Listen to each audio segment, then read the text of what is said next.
आहात राजगड न्यूज. सत्यता हीच आमची ओळख.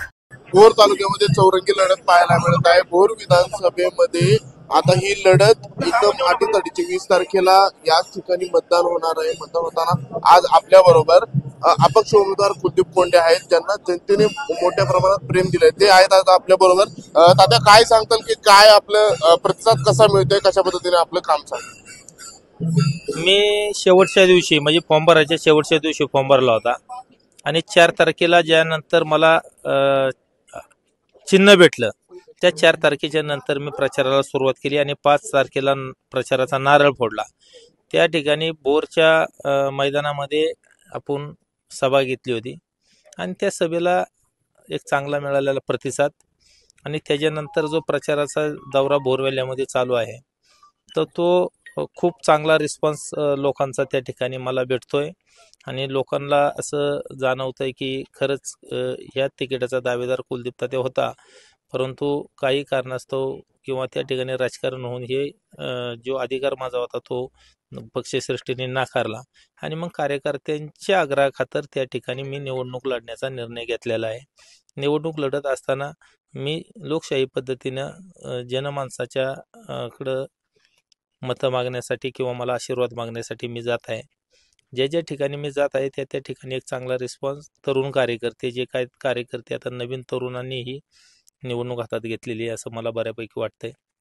कारण माझ्याबरोबर 18 ते 35 वयोगटातला हा तरुण फार मोठ्या प्रमाणामध्ये आहे आणि निश्चितपणाने त्या तरुणांच्या हितासाठी किंवा त्या तरुणांना भविष्यामध्ये एक चांगली दिशा दाखवण्यासाठी आज माझ्यासारख्या कार्यकर्त्याला या निवडणुकीच्या माध्यमातून त्यांचा उत्साह बघून की खरंच प्रेरणा भेटायला लागली, ताकद भेटायला लागली आणि ती जी मी काय बोललेलो आहे ती कामं 100% होणार आहेत आणि ती करून दाखवणार आहे. यामध्ये एक तात्या की आपण शिवऱ्यामध्ये एक भाषण केलं, त्याच्यामध्ये आपण सांगितलं होतं ज्याप्रमाणे तुम्ही सत्कार स्वीकारताय त्याप्रमाणे ज्या गावामध्ये रिंग रोड पडतोय त्याचंही तुम्ही जबाबदारी स्वीकारली पाहिजे. हे कशामध्ये? नाही, आता रिंग रोडचे 2-3 रूट होते. त्या ठिकाणी रिंग रोड पहिला केळवडं, कांजाळं, शिवरं, कांजाळं, केळवडे आणि नायगाव, देगाव अशा पद्धतीने तो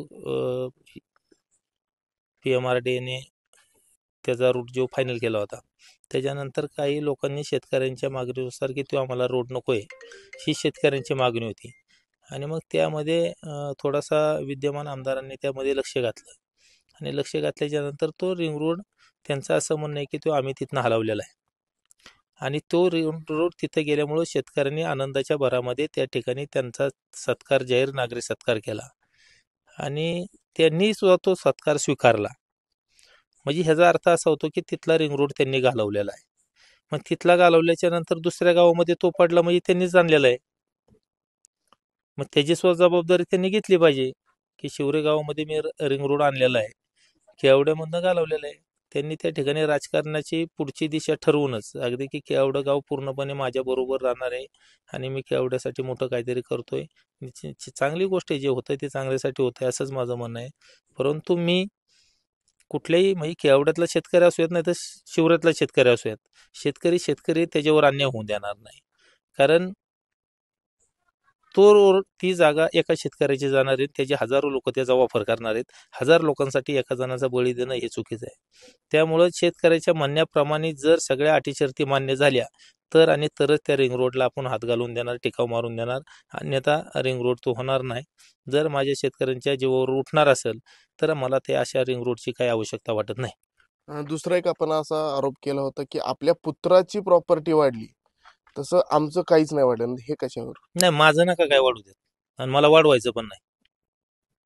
परंतु ज्या जनतेने त्यांच्या पाठीमागे आयुष्य घालवलं, 45 वर्ष दिली, त्या जनतेच्यासाठी जर समजा त्यांची 1 रुपयाने जर वाढली तर 10 पैशाने तरी कार्यकर्त्याची वाढायला पाहिजे होती असं माझं म्हणणं आहे. वाढू नये आणि तो रोड तिथं गेल्यामुळं शेतकऱ्यांनी आनंदाच्या भरामध्ये त्या ठिकाणी त्यांचा सत्कार, जाहीर नागरी सत्कार केला आणि त्यांनी सुद्धा तो सत्कार स्वीकारला. म्हणजे ह्याचा अर्थ असा होतो की तिथला रिंग रोड त्यांनी घालवलेला आहे. मग तिथला घालवल्याच्या नंतर दुसऱ्या गावामध्ये तो पडला म्हणजे त्यांनीच आणलेला आहे. मग त्याची सुद्धा जबाबदारी त्यांनी घेतली पाहिजे की शिवरे गावामध्ये मी रिंग रोड आणलेला आहे, केवढ्यामधनं घालवलेला आहे. त्यांनी त्या ठिकाणी राजकारणाची पुढची दिशा ठरवूनच अगदी की केवढं गाव पूर्णपणे माझ्या बरोबर राहणार आहे आणि मी केवढ्यासाठी मोठं काहीतरी करतोय, चांगली गोष्ट आहे, जे होतंय ते चांगल्यासाठी होतंय असंच माझं म्हणणं आहे. परंतु मी कुठल्याही म्हणजे केवढ्यातला शेतकरी असूयात नाही तर शिवरातला शेतकरी असूयात, शेतकरी त्याच्यावर अन्याय होऊ देणार नाही. कारण ती जागा एका शेतकऱ्याची जाणार आहे, त्याचे हजारो लोक त्याचा वापर करणार आहेत. 1000 लोकांसाठी एका जणाचा बळी देणं हे चुकीचं आहे.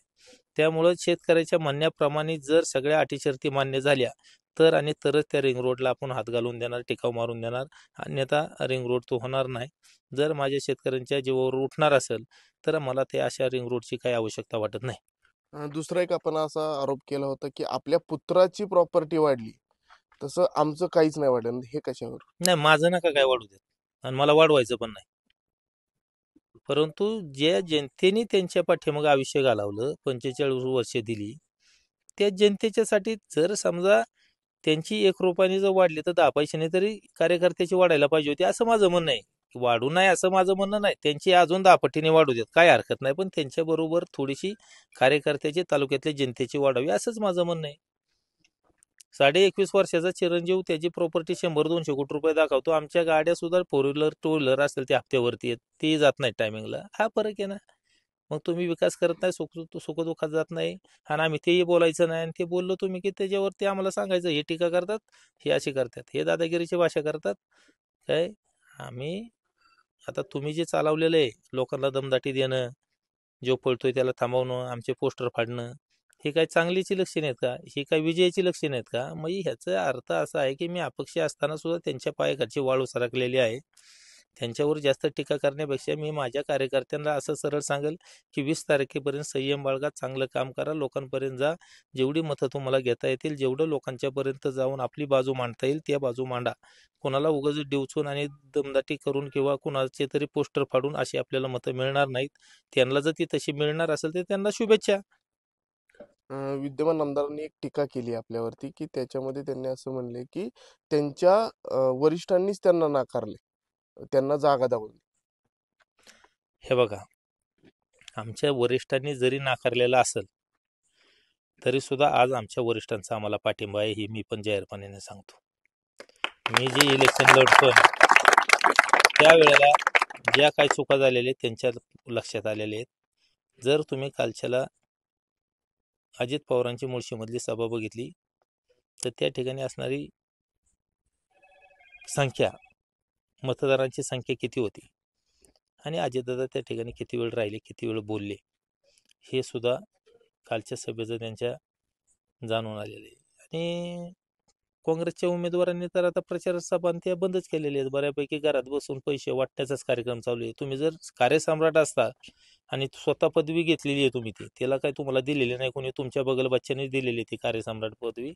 आम्हाला असं काय वाटत नाही, तुम्ही कोणाच्या सुखदुःखात नाही, कुठं विकासात पण नाही, तरी सुद्धा तुम्ही कार्यसम्राट झालेला आहात. तर त्यांनी टीका करायला मी त्याला जास्त महत्त्व देत नाही, त्या टीकेला मी जास्त महत्त्व देत नाही. माझा संघर्ष माझ्याशी चालू आहे. मी आजच्यापेक्षा उद्या किती चांगलं देईल ह्याच्याकडे माझं लक्ष आहे. मला उगाचच कोणाला टीका करून आणि कोणाला खाली दाखवून मला ते राजकारण तसलं करायचं नाही. मी राजकारण करेल ते समाजाच्या हिताचं करेल, ह्या तालुक्याच्या हिताचं राजकारण करेल. नक्कीच. ज्याप्रमाणे आपण पाहिलं की मी जे राजकारण करेल ते समाजाच्या हितासाठी करेल आणि त्यासाठीच मी इथून पुढची ही जी इलेक्शन ही लढत आहे. जीवन सोनवणे, राजगड न्यूज, भोर. आपल्या परिसरातील महत्त्वाच्या आणि ताज्या बातम्या पाहण्यासाठी आजच आमच्या राजगड न्यूज चॅनलला YouTube वर सबस्क्राईब करा. rajgadnews.com या वेबसाईटला भेट द्या.